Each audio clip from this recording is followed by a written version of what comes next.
Let's welcome in a former Dallas Cowboys first-round pick in 2006, Bobby Carpenter. Bobby, I appreciate you taking the time to join me. Oh, it's my pleasure. Thanks for having me on. Yeah, Bobby, how's life after football been treating you?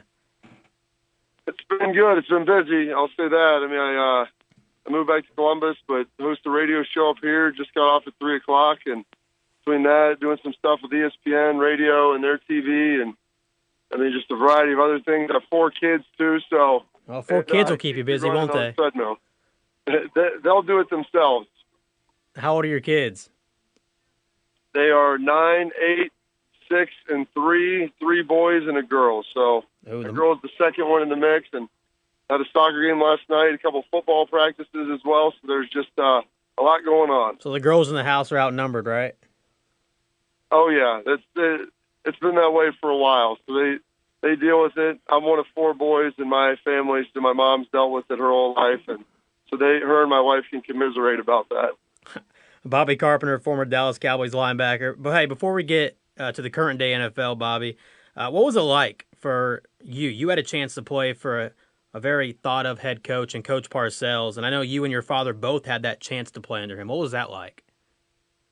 Oh, it was great. And getting to hear the stories, he was a guy that I always admired growing up, and he retired a number of times, so I never thought that I'd ever have a chance.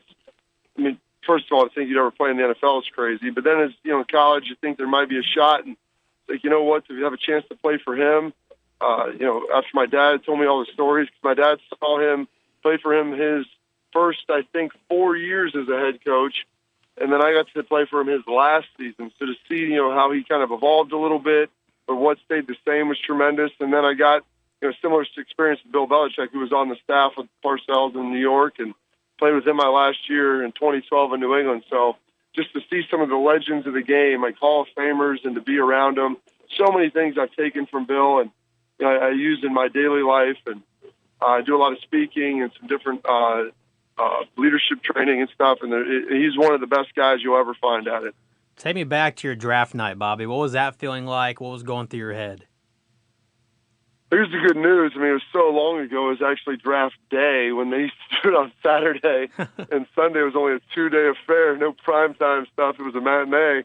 And, the way I did it, and, a good friend of mine, A.J. Hawk, who we played together, he kind of did it similarly with his family. I didn't get invited to New York. Maybe at this, in this day and age, I would have, but I wouldn't have gone. I had so many people in my life. You only get, I think, like 6 or 8 tickets to go there. They feed you some peanuts, and you're drinking waters. Like our deal was, I had all my little league coaches around, teachers, neighbors, family, friends, and you have no idea where you're going to go. And I thought I had a pretty good idea I would at least go in the first round, and if not that, high second, so it's all one continuous day, unlike now.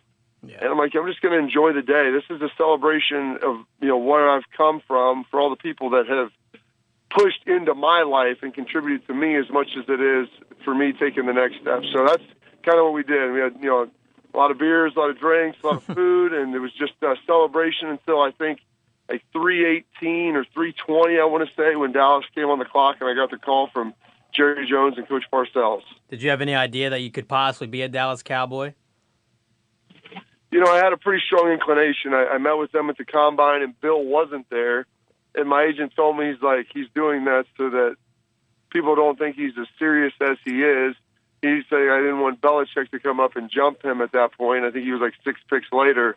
So that was part of it. But I had a pretty good feeling. They grilled me pretty hard, and they said that's a good thing. So I pressed on a lot of stuff, and I thought that was a place that I could go, and I was really excited to go there. All right, Bobby Carpenter, former Dallas Cowboys first-round pick, on the phone with us here on Sports Talk with Corey Clark. Bobby, let's go to the current day NFL and talk some Dallas Cowboys football first.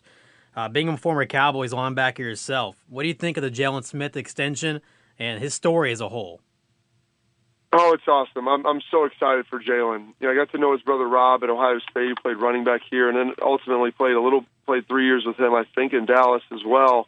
And, Jalen, it's a great story to see a guy who, probably lost $20 million in the final game of his season because he wanted to go out there and play with his teammates. And then to hear him I want to stay this off season or last off season. And it's easy maybe for him to say this now because of the success that he had, but say, hey, I would have done the same thing knowing the result. And so it's all about the journey, the experience that he had, and to watch him sign that contract and get it taken care of today. He was a guy that probably wanted to get it done sooner rather than later because you realize how fleeting it can be and that anything potentially can happen at any point in time. But to see that happen for him was truly remarkable because I know he's such a great player and even a better human being as well.